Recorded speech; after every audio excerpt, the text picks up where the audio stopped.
Masih di Kompas Bisnis dan kita akan membahas kira-kira ada apa sih dengan rupiah bersama dengan ekonom. Tapi sebelumnya kita akan mendengarkan terlebih dahulu pernyataan Menteri Keuangan Sri Mulyani saat rapat paripurna di DPR pada 4 Juni lalu. Ada hal yang perlu dikawal dan diwaspadai saat setiap kali rupiah melemah. Dengan adanya biaya bagi negara-negara maju meningkatkan suku bunga melalui kebijakan higher for longer, menciptakan capital outflow dan menciptakan tekanan pada nilai tukar. Hal ini menciptakan risiko imported inflation yang harus terus diantisipasi dan dikoordinasikan antara pemerintah dan bank sentral. Nilai tukar rupiah terhadap dolar Amerika Serikat akhirnya menembus level 16.300 bahkan 16.400. Ada apa dengan rupiah? Apa yang dikhawatirkan pasar dan apa dampak pelemahan ini bagi kehidupan sehari-hari masyarakat? Kita akan tanyakan langsung pada ekonom Universitas Indonesia sekaligus senior ekonomis Samuel Sekuritas, Fitra Faisal. Selamat pagi, Mas Fitra. Selamat pagi Mbak Asri. Mas, tadi kan kita simak bersama pernyataan dari Menkyu Sri Mulyani yang mengatakan bahwa kita ini harus mewaspadai imported inflation. Dan sampai saat ini juga kita masih banyak impor. Salah satunya mungkin tepung begitu ya. Nah, ini kira-kira sektor apa yang menyebabkan dampak besar terhadap imported inflation tersebut dan juga apa dampaknya terhadap kehidupan sehari-hari masyarakat? Ya Mbak Asri, seperti tadi disampaikan Ibu Sri Mulyani bahwa imported inflation ini dampaknya bisa melanglang buana ya, masuk ke segenap sektor. Karena kalau kita bicara misalnya pengumuman Purchasing Manager Index in Manufacturing kemarin, itu kan sudah mulai turun ya. Jadi kondisi kita masih ekspansi, tetapi di sisi yang lain sudah ada kewaspadaan. Salah satunya adalah dari sisi input produksi. Karena sebagian besar input produksi kita itu kan impor, Mbak Asri, dan oleh karenanya terdampak volatilitas nilai tukar. Nah, itu juga yang menyebabkan forecast atau prognosis dari Purchasing Manager Index in Manufacturing yang sebenarnya juga menunjukkan kemampuan produksi dan industri kita itu semakin lama semakin tergerus. Nah, bisa dilihat juga dari dari Producers Price Index atau harga-harga yang dialami oleh produsen secara umum itu sudah sedemikian tinggi gitu ya. Nah, yang kemudian membuat mereka untuk kemudian mengurangi produksi atau setidak-tidaknya membatasi. Kalaupun mereka jual sekarang dengan bungkus yang mungkin lebih sedikit atau lebih kecil ya, atau yang biasa disebut sebagai shrinkflation. Nah, ini bisa menjadi bom waktu. Kenapa? Karena Producers Price Index ini belum ditransmisikan ke level konsumen. Nah, kalau sudah ditransmisikan ke level konsumen, kita akan melihat headline inflation yang diumumkan BPS setiap bulan itu pasti akan meningkat. Kemarin kita melihat pengumuman BPS inflasi kita 2,8%. Mungkin dengan adanya transmisi dari sisi produksi tadi itu bisa kemudian menyebabkan angka inflasi kita melonjak di atas 3%. Nah, sektor-sektor yang paling banyak ya terdampak yaitu terutama kalau kita lihat dari fast mover consumer goods itu terutama yang impor terigu. Kita juga melihat bagaimana sektor-sektor lain ya, terutama dalam hal ini misalnya industri mobil yang juga kebanyakan komponennya juga dari impor dan seterusnya. Ini terus-menerus menggerus ya margin dari perusahaan-perusahaan tersebut, gitu Mbak Asri. Kan sejauh ini juga kita ketahui kebijakan Bank Sentral Amerika Serikat atau The Fed ini high for longer, artinya belum akan melakukan penurunan dalam jangka waktu yang panjang begitu. Nah, lalu apa yang dikhawatirkan pasar atas ketidakpastian yang makin panjang ini, Mas?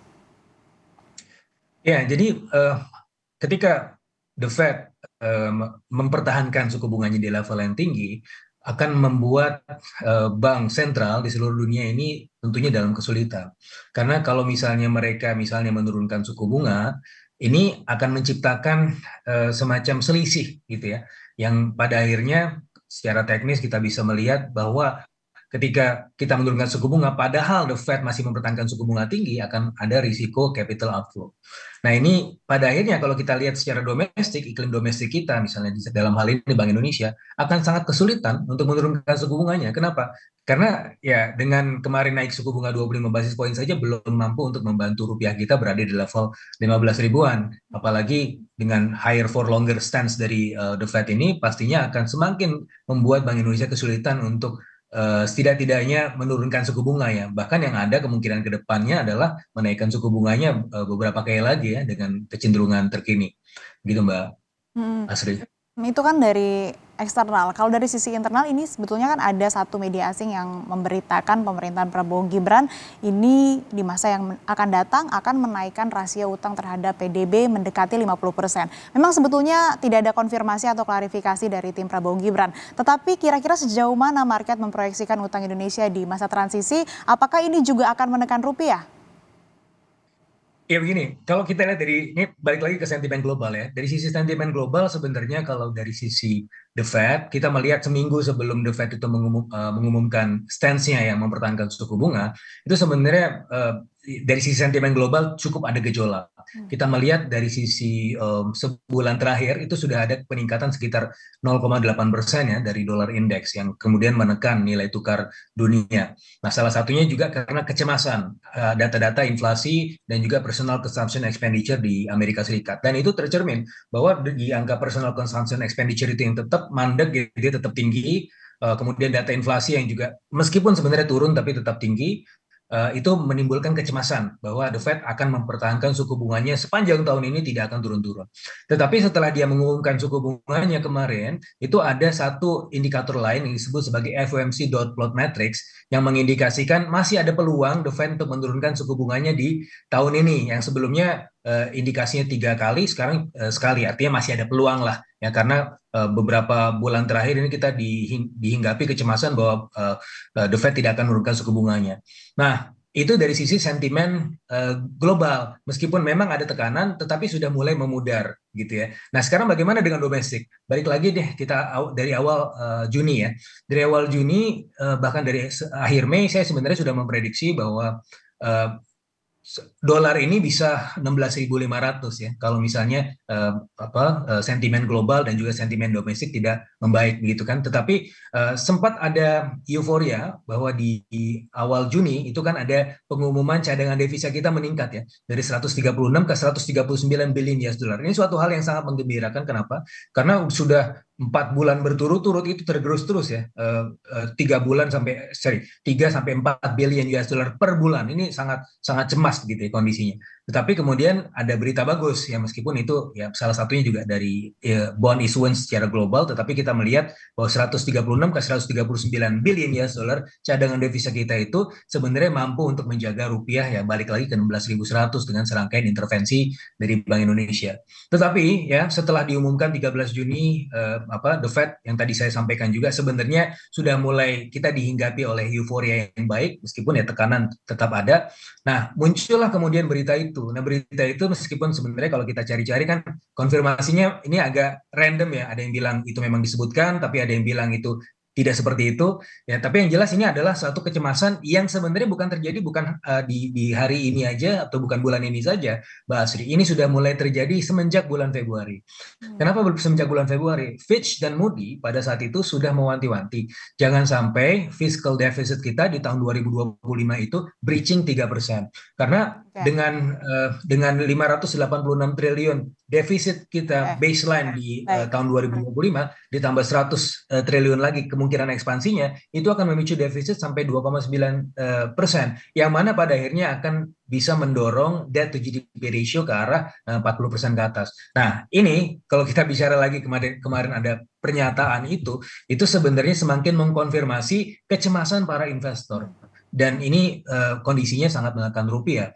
Nah, oleh karena saya rasa ini kan ada, iya, kalau kita bicara prinsip komunikasi publik, ini seharusnya semuanya satu pintu ya. Siapa yang harus dipercaya itu harus ada satu titik referensi dan figur yang otoritatif supaya apa? Supaya market tidak cemas dan kemudian tidak gundah gulana gitu.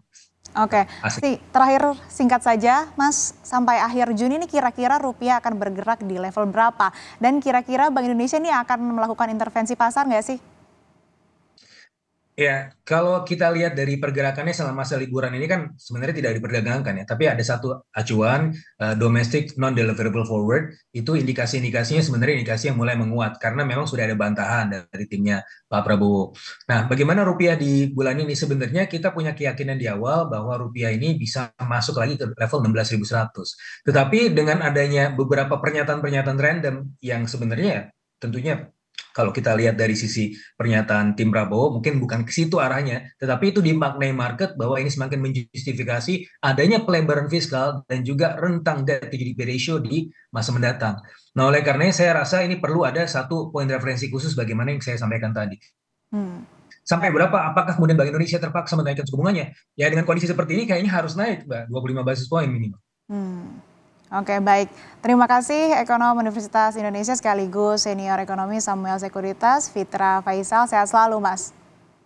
Sama-sama, Mbak.